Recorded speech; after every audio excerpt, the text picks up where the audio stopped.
advokasing pangwika at pagpapanatili ng mga boses, kultura at pagkakakilanlan. Ang advokasing pangwika ay isang marangal at mahalagang pagsisikap na sumasaklaw sa pagtataguyod at pangangalaga ng mga wika, na sumasalamin sa mayamang pagkakaiba-iba ng komunikasyon ng tao. Ito ay isang patuloy na pagsisikap na protektahan ang mga endangered na wika, ipagdiwang ang pagkakaiba-iba ng wika at kilalanin ang malalim na epekto ng wika sa kultura at pagkakakilanlan.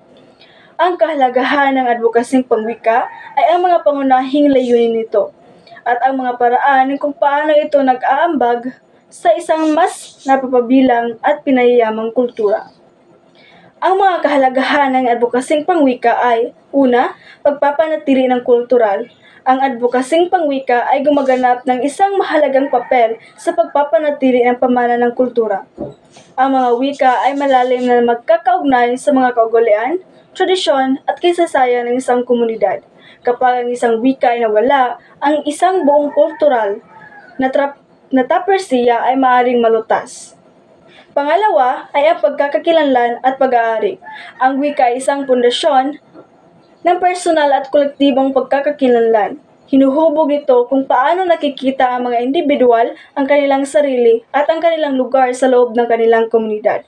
Kapag ang mga wika ay nawala, ganoon din ang isang bahagi ng pagkakakilanlan ng isang tao.